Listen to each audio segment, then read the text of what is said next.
Josh Jenkins go down? I know you probably were doing your own thing and didn't see it, but he's alright. Everything's okay. Yeah, he was with the forward group, so I didn't actually see it happen. But apparently, one of our smaller coaches, Tate Kazler, hit him. So I don't know how that makes him feel. But yeah, apparently he didn't see him come, and they just ran into each other. So no, he'll be fine. He's just took it easy after that. Just got one in the mush, or? Yeah, I think it was more of a body clash in his head. I think he cut his lip a bit, so he must have got a bit of a head clash. And Tate's only about 3 foot tall, so I don't know how he got to his head, but he'll be fine. He'll be sweet. We saw Tom Lynch in a moon boot as well. He's going to be alright. Yeah, I think Tommy just likes the look of that moon boot, wearing it around. It's a fashion thing, but he's fine. It's just precautionary. I think he's got something wrong with his toe or something. I don't know whether he got trodden on or bent back or something, but he's alright. How'd the review go yesterday? Yeah, the review was interesting. We got the thing that we took out of that was probably we know what the standard is in the AFL, and I reckon the Swans are playing probably the best out of anyone, probably the informed team in the comp, and we got a real lesson on how to play and what's required at the level. So we certainly took a lot of things out of what they did, and we're going to look to implement that on our games. And I think the one message I got out of it was that's how to play AFL footy, and we'll take that. What would be the main area that you think that you need to rectify and get better at? Yeah, I think it was probably just the way they spread, both defensively and offensively. Their transition and how quick they spread. And a lot of times when they spread offensively, it's not they're not running forward and cheating. They work down really hard into defence, and then as soon as they win the ball or predict they're going to win it, they take off forward, and that's our sort of half forwards and high half forwards and wingmen are going to take a bit from that and hopefully use that against the other sides that we play. Can you remember playing against a better team performance than what they did on Saturday? Oh, they were very good. Off the top of my head, we've played some good sides, obviously, but this year I think that's probably the benchmark of probably the best overall game we've played against. But we were very poor as well, which made it, I guess, harder for us.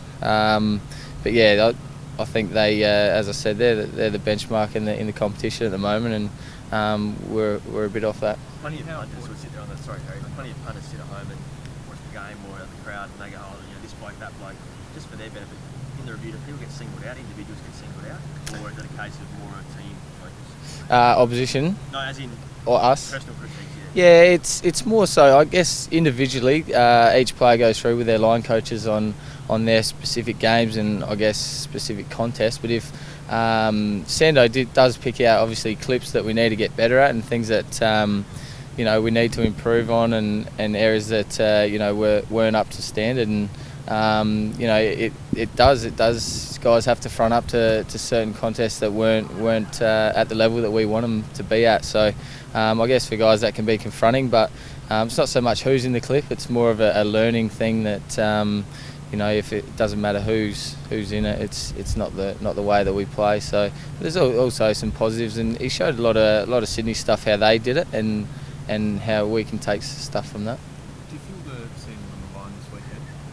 Oh, certainly. I think it's been on the line the last few weeks, and disappointingly, we've lost. We haven't beaten a top 8 side, I don't think. So, it's been disappointing in that area. But we just got to take it you can't look too far ahead. And it's a massive game for us this week against Richmond, and especially over on the MCG. We don't get to play on that a lot. And last game there, we were pretty average against Carlton. So we're looking to turn that around. And it's a huge game going into the bye this weekend, and Richmond are coming off a really good win against West Coast over in Perth. So, and they've had the bye as well, so they could come back pretty fresh. So we know we've got our work cut out, and it's going to be a tough one, but we're certainly up for the fight. I think Sando said before, you can't just turn form on. Are you guys confident that you'll be able to turn it on enough to be able to beat the Tigers? I think yesterday's review was a really good review. Went through some real specifics on how we want to play and what's required at this footy club, and it was a great review. And I think hopefully from that, and as you said, you can't just flick the switch and turn form on. So guys that didn't play well need to get back into form quickly, because there's guys in the SNFL playing really well as well, and they're waiting for their opportunity and probably deserve it after some of the efforts on the weekend. So I want to watch the Sturt Eagles game, and the boys playing for Sturt were awesome. So whether they get their opportunities, it's not up to me, but yeah, certainly some pressure coming on. What about as a player playing in the group in terms of making too many changes and unsettling the lineup? You got to be careful of that as well. I certainly got to find the right balance, but there'll be some changes this week, I'm sure of it, because we can't keep putting up with efforts like that. So I'm not sure exactly who will change or who will come in. That's up to the coaches and the match committee, but I think you'll certainly see some changes and some guys a bit sore as well. So I don't know whether they're going to come up later in the week, but yeah, as you said, you got to find the right balance. You don't want to change the whole team, but yeah, I'm sure there'll be a few changes. How hard is it for players to keep taking risks when you know that your position or the club's position is in jeopardy? I don't think you think about that at all. You take risks to win games. If you think about the consequences of taking risks in games, it's you get worse. That's what I find. So we need to get back to doing that. It's probably a good point. Just taking some risks. We're playing pretty safe at the moment, so we're going down the line a lot and not making opposition sides defend us. We're playing into their hands a bit, and I think you'll see a change in that this weekend. Cool.